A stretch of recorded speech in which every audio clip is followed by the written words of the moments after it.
Welcome to the Certitude of the Catholic Faith. I'm John Veneri, and this is a program on the Catechism of the Catholic Church, particularly on the Catechism of Pope St. Pius X.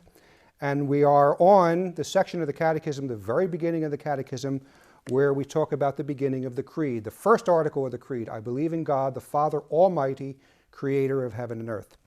And we've been talking about the fact that there are many people today who no longer believe God as the creator of heaven and earth, who no longer accept the factual accounts that are in Genesis.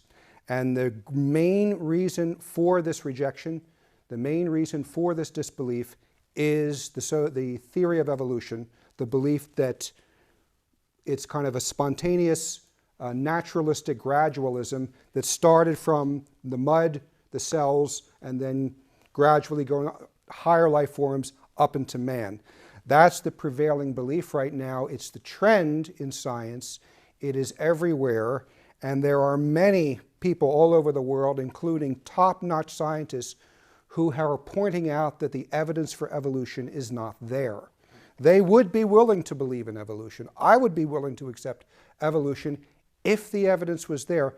The fossil record, particularly, the fossil record tells it all, and we know this because Charles Darwin himself said that his theory depends on the fossil record, that the transitional forms, and he just believed there weren't really many at his time, hardly any really, and there was no true ones, but there were some believed to be transitional forms. But he basically did believe that in the future, these transitional forms will be found. Well, we're going to be talking about precisely that in this program, the fossil record. Dr. Duane Gish is a Protestant who wrote a book in 1973 against evolution, and it was called The Fossils Say No. So he was condemned by evolutionists. He was accused of being a member of the Flat Earth Society.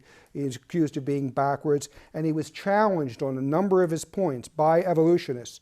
So he took the time, he investigated their challenges one by one, and 12 years later, he wrote a second book called The Fossils Still Say No. There's still the lack of evidence in the fossil record. It's that lack of evidence that causes me to reject evolution. I just don't think it happened. It's the trend. It's the trend in science. We're going to see, either in this program or the next program, that many scientists, when they try to speak up against it, they're sledgehammered. You may not question it. It is a science, a theory that has actually turned into a dogma, and you may not question the dogma. It's a very interesting story of scientists who have challenged the theory, but we'll get to that later. So, the fossils still say no, as Duane Gish said, and this is true even despite the latest so-called missing link that hit the world's press in April 2008. It was called Tiktaalik. It was reportedly a newly discovered incomplete fossil of fish. And this, they said, was a missing link. It was found by a team of scientists in Canada's Ellesmere Island near the North Pole, and it was announced April 5th, 2006 issue of Nature as the fish, I'm quoting, the fish that crawled out of water. Now, the fossil itself actually provides no substantial evidence of evolution theory. In fact, it's not even a full fish. It's just pieces of a fish. But it's an unusual fish, maybe something that's extinct. And the scientists are really just taking the pieces there and speculating on what they found. My point is, it's the fish that crawled out of water, they claim, but they didn't find a skeleton of a fish with an arm, a skeleton of an arm. I mean, that would be something to think about. But no, it's got this little protruding thing on it, and they say, well, perhaps that is where an arm could grow. And I think you've all seen the pictures of these pictures of a fish one day just crawling out of water. Again, this is Bugs Bunny, it's Mickey Mouse, it's just an artist's conception. But despite the fact that they're only speculating, and despite the fact that it is not proof of evolution, it's still an interesting Still an interesting event, because if nothing else, moments like this forces evolutionists to admit that a wide gap exists. Listen to the headlines. Time magazine, of course the press was all agog over this. Time magazine headlined, quote, "An ancient fish with primitive fingers fills an evolutionary gap and shows Darwin's theory in action." Okay, gap. Columbus Dispatch titled its story, "Fishapod Discovery Bolsters Evolution Theory by Filling Gaps in Fossil Record." Chronicle of Higher Education likewise headlined, "Fossil Discovery Fills Gap in Evolutionary Path from Fish to Land Animals." So they're admitting, at least, very openly at times like this, that evolution is a theory full of gaps. Hardly anyone calls them out on this. Now, as I had said earlier in the program, Darwin himself recognized that evidence of multitudes of transitional forms was crucial for his evolution theory to be substantiated. He himself wrote this in The Origin of Species. Here's the quote. He says, "The number of intermediate and transitional links between all living and extinct species must have been inconceivably great, but assuredly, if this theory be true, such have lived upon the earth." So in other words, as I said, Darwin himself recognized that if evolution theory is true, and one species has been evolving into another over so-called billions of years, there should be an abundance of evidence for it in the fossil record. The earth should be a treasure trove. Our museums, as I said, should be filled with thousands of these intermediate creatures, yet there are none. And the verifiable transition forms do not exist. Dr. David Ramp, he's the Dean of the Museum of Natural History in Chicago. He admitted this. Here's what he said. He said, "Darwin was embarrassed by the fossil record. We are now about 120 years after Darwin." He wrote this in 1979. By the way, there's been no worthwhile discoveries since then. But anyway, 1979. "Darwin was embarrassed by the fossil record. We are now about 120 years after Darwin, and the knowledge of the fossil record has been greatly expanded. We now have 250,000 fossil species, but the situation has not changed. We have even," this is an amazing admission, "we have even fewer examples of the evolutionary transition than we had in Darwin's time." Now, Newsweek magazine, November 3rd, 1980, they're very much pro-evolution, of course, but they momentarily lapsed into an honest assessment of evolution. Here's what they said. They said, "The missing link between man and the apes, whose absence has comforted religious fundamentalists since the days of Darwin, is merely the most glamorous of a whole hierarchy of phantom creatures." Phantom creatures, that means creatures that don't exist. "In the fossil record," they go on to say, "missing links are the rule." They're not the exception, they're the rule. "The more scientists search for the transitional forms that lie between the species, the more they are frustrated." Now, what the fossil record shows, as I believe I said earlier, was actually the Genesis account of creation. In this way, we see creatures created according to their kind. Genesis 1:24. Creatures created according to their kind. The creature is found fully formed with no signs of transition from one to another.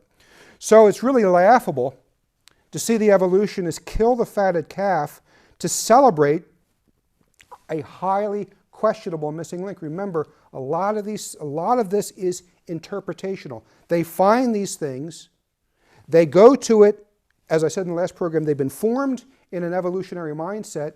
They look at these fossils they found and they automatically transpose evolution onto them when that's not the only interpretation.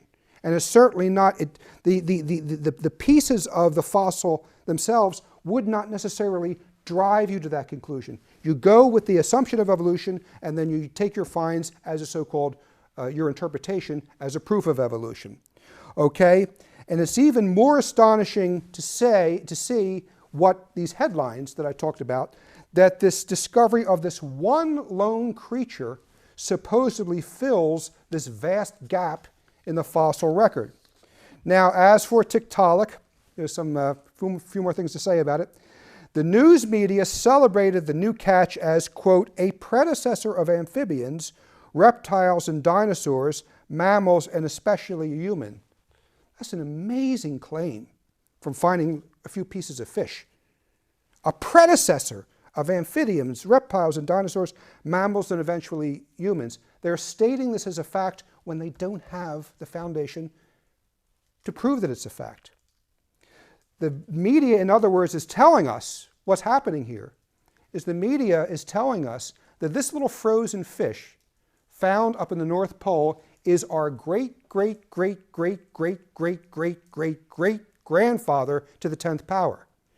That's basically what they're saying is amphibians, reptiles, dinosaurs, mammals, humans, my grandfather.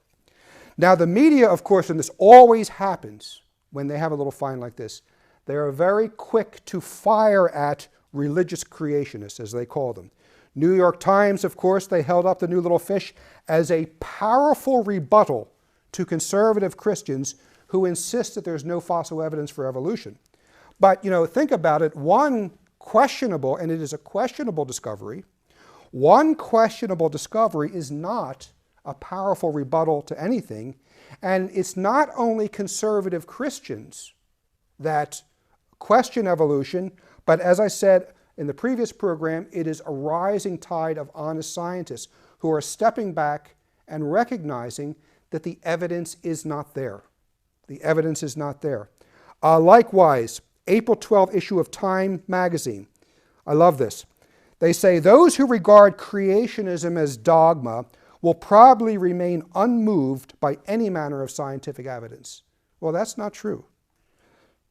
Truth is that the creationists, so-called, I don't like that word, but the creationists are still waiting for there to be any real, concrete scientific evidence in the first place.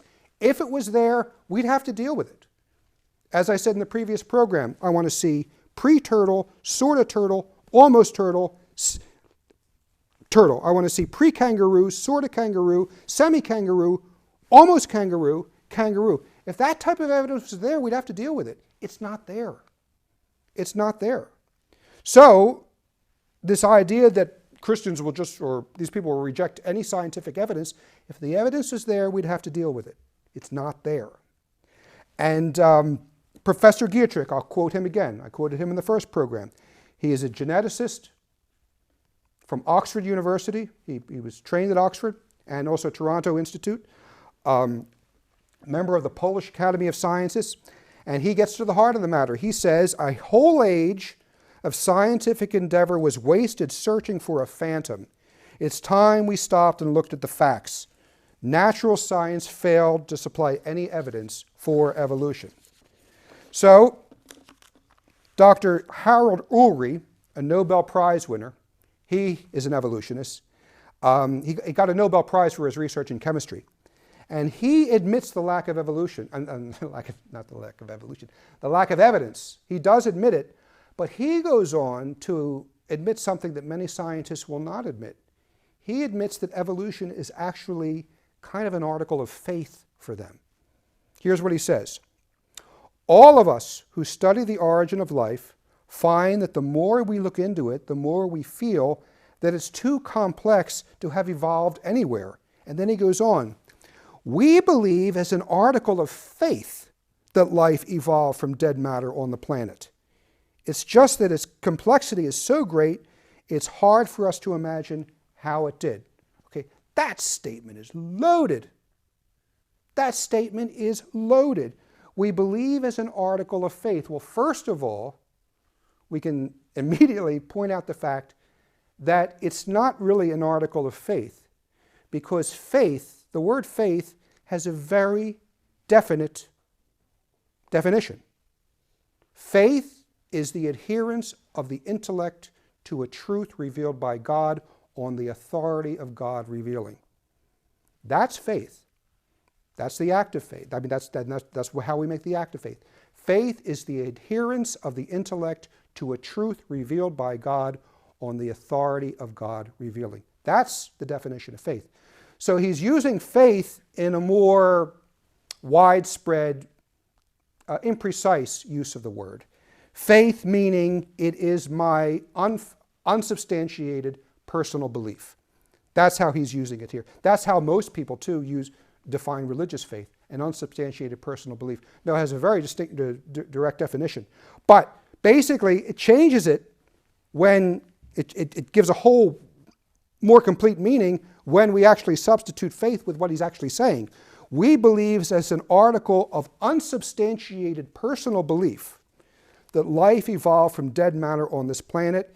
And then he goes on, it's just that its complexity is so great, it's hard for us to imagine how it did. Okay? They still don't really know. They still don't really know how it happened, and as I said, the evidence isn't there. Now, this is a trend. Evolution is primarily a trend. And Bishop Fulton J. Sheen said something very interesting. He said that men and women are both slaves to fashion. But whereas women are slaves to fashions of clothing, men are slaves to fashions of thought. And evolution is the fashion of thought right now. It is the prevailing dogma that many in the academe, many in media, and I won't say all, but many in media, many in academe, and many in the world of science, you are not allowed to question it. And it's very interesting because that itself is not scientific. Science should be open to questioning anything, because science, everything is dependent on evidence. Science is certain knowledge through causes. And when we're using the term certain, we're talking about sure knowledge. We're talking about certitude knowledge. Certain of knowledge through causes. And you follow to find the cause of all things. Okay?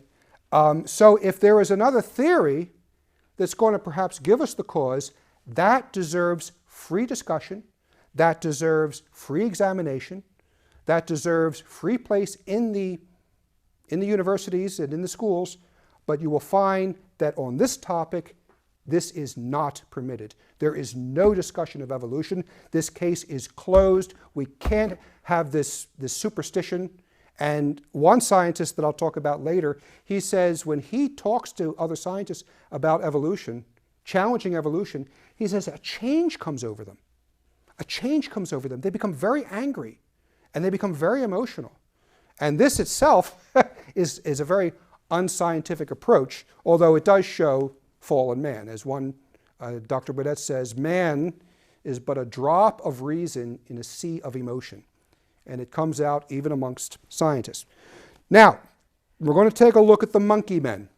These monkey men that we see in our textbooks, those alleged half and half creatures that we see in museums, television documentaries. As I said, it's just assumed. If you watch a National Geographic special about fish or anything like that, the whole evolutionary structure is just assumed, and it just oozes out of the program almost imperceptibly.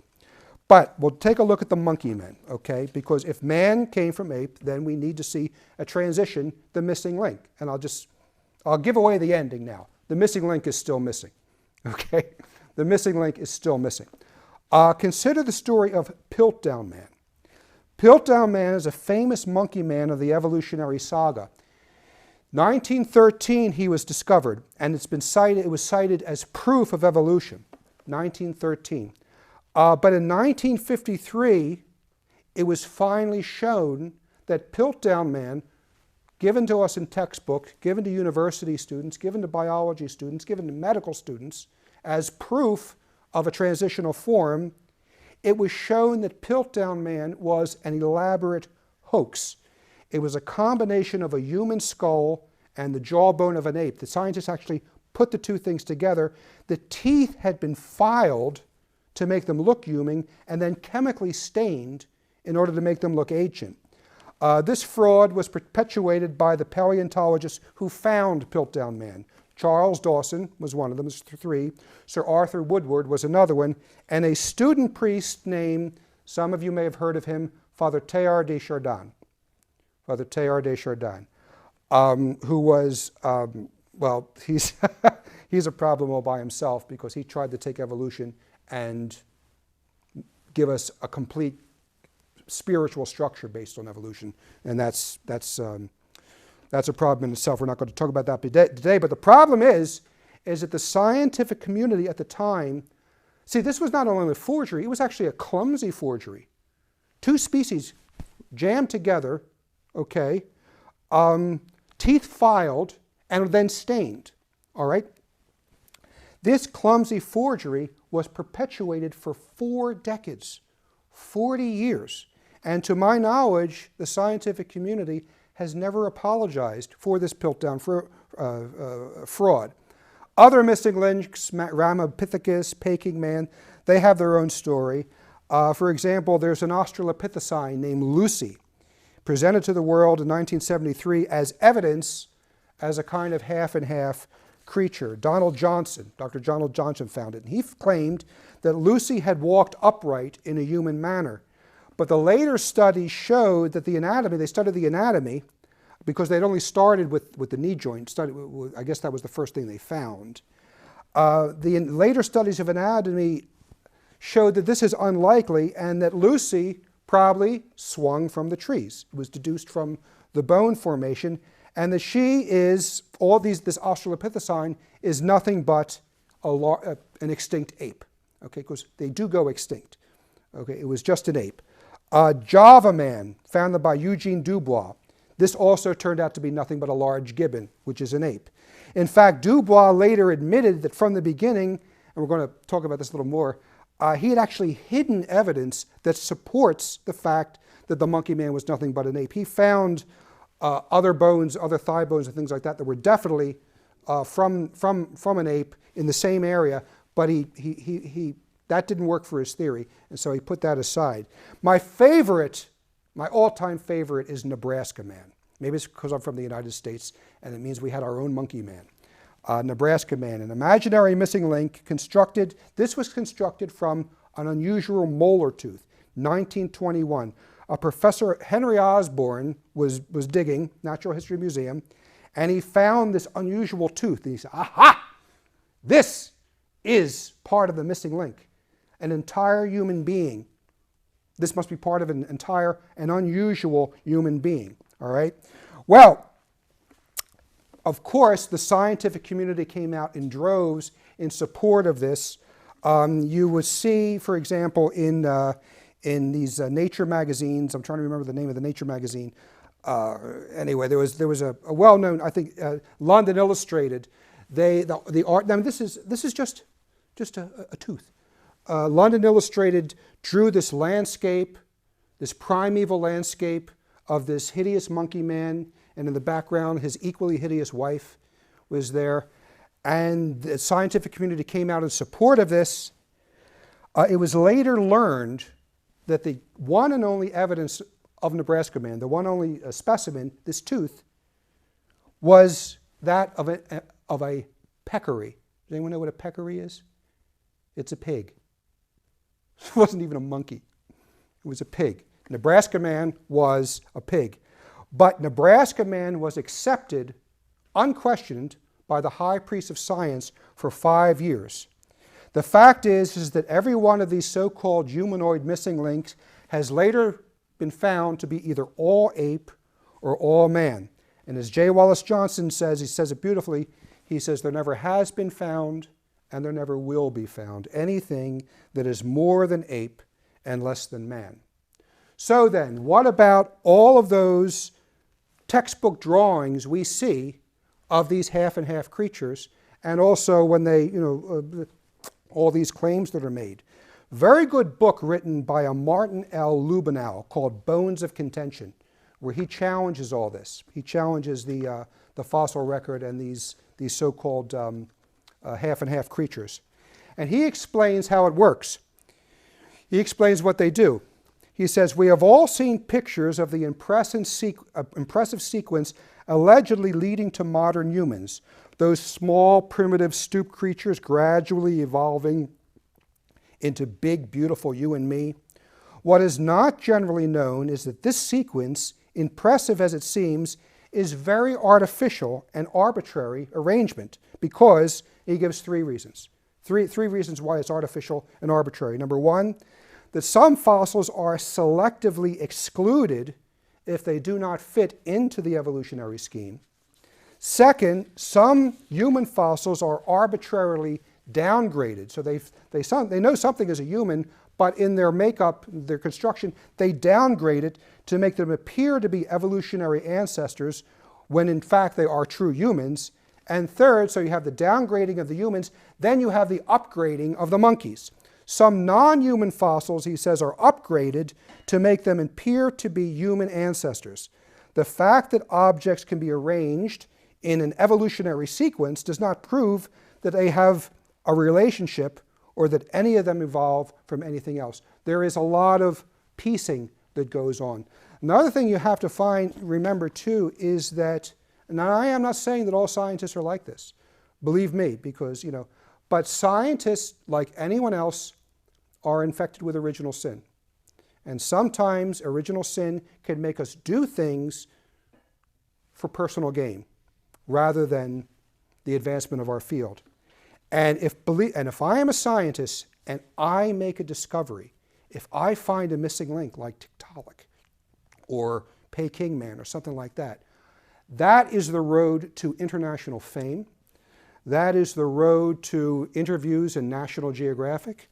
That is the road to huge financial grants to keep my scientific experiments going. And believe me, all the science comes from grants, because scientists don't generate money. It all comes from grants. They have to be able to sell themselves. Again, I want to make it very clear, I am not saying that all scientists operate that way, but it is an element that shows up in this science. It is the temptation to be the first, to discover the missing link, and then fame, and even if not fortune, but a comfortable, guaranteed funding for the future comes my way. So there's a lot more to talk about, especially Tiktaalik, the fact that because they say that this frozen fish is extinct, it doesn't mean that it is extinct, and we'll talk about this and much more in the next program.